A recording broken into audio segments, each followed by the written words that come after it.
रागा एक उन्मुक्त मिनट, विश्वविद्यालय से पढ़ के आएंगे तो ऐसे ही गलत डाटा देंगे आप। मिनट। स्पेन के साथ इन्होंने ये बिजनेस क्यों किया? भारत की ये ठीक है, उनको बोलने दीजिए ना की भी इकोनॉमी चाइना से कई बार आंकड़े। अब मैं एक बड़ी इंपॉर्टेंट चीज बोलता हूँ, आपने बोला ब्रांड मोदी। ए.के. मिश्रा जी हमारे साथ हैं, वरिष्ठ पत्रकार। और देश का सवाल में हम यही सवाल उठा रहे हैं, इसी पर चर्चा करेंगे कि क्या बीजेपी का ब्रांड मोदी का नारा सही है, क्या वाकई दुनिया में ब्रांड मोदी की छवि एक बन गई है, क्या साथ खास मेहमान बन गए हैं। ए.के. मिश्रा जी से भी कमेंट ले लूं। ए.के. मिश्रा जी, एक शेर है कि जंग में कत्ल सिपाही होंगे और सुरखरू जिल्ले इलाही होंगे। ए.के. मिश्रा जी से भी कमेंट ले लूं। ए.के. मिश्रा जी, एक शेर है कि जंग में कत्ल सिपाही होंगे और सुरखरू जिल्ले इलाही होंगे। यानी ताज जो है, सेहरा जो है, वो नेता के सर पर आएगा और लोग भूल जाएंगे कि इसको आगे बढ़ाने में, देश को आगे बढ़ाने में कितने लोगों ने कितनी मेहनत की है। नहीं, ऐसा नहीं है। भारत कभी कृतज्ञ राष्ट्र नहीं रहा है। पाकिस्तान और अशराफ वर्ग हो सकते हैं, अगर हम कृतज्ञ रहे होते ना तो हजारों साल के महाराणा प्रताप के बलिदान को, शिवाजी महाराज के बलिदान को, इनको हम आज भी याद नहीं रखते। इनसे पहले भी जो लोग हुए हैं, राम के समय और उनके पूर्वजों के समय से लेके हरिश्चंद्र से लेके। अब मैं एक बड़ी इंपॉर्टेंट चीज बोलता हूँ, आपने बोला ब्रांड मोदी। देखिए, ब्रांड मोदी क्या है, मोदी क्या करते हैं, क्यों करते हैं, जो दिखता है मीडिया में दिखता है वो है ही नहीं, इसके पीछे कारण कुछ है। मोदी को विपक्ष तो समझ ही नहीं पाता और भाजपा के नेता और प्रवक्ता भी नहीं समझ पाते। अब मैं एक बड़ी इंपॉर्टेंट चीज बोलता हूँ, आपने बोला ब्रांड मोदी। देखिए, ब्रांड मोदी क्या है, मोदी क्या करते हैं, क्यों करते हैं, जो दिखता है मीडिया में दिखता है वो है ही नहीं, इसके पीछे कारण कुछ है। मोदी को विपक्ष तो समझ ही नहीं पाता और भाजपा के नेता और प्रवक्ता भी नहीं समझ पाते। स्पेन के साथ इन्होंने ये बिजनेस क्यों किया? स्पेन के साथ इन्होंने ये बिजनेस क्यों किया?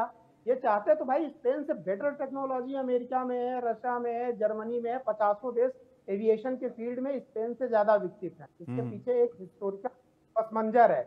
हिस्पेनिया, स्पेन, जिसकी राजधानी मैड्रिड है, 700 साल मुगल आक्रमणकारियों, लुटेरों, मुगल मतलब मुस्लिम ताकतों के हाथ में था। और इतिहास में ये एक केस स्टडी है कि जिस देश में सारे लोग मुसलमान बन गए थे, स्पेन में, उन्होंने आजादी कैसे पाई, कैसे सब लोगों की घर वापसी करवाई। और एक बड़ी इंपॉर्टेंट चीज बताता हूं जो बीजेपी के प्रवक्ताओं को भी नहीं पता, आरएसएस वाले बहुत ज्यादा विजिट किए हैं स्पेन में। ये तथ्य आप देख लीजिएगा, केवल इसी चीज को समझने के लिए।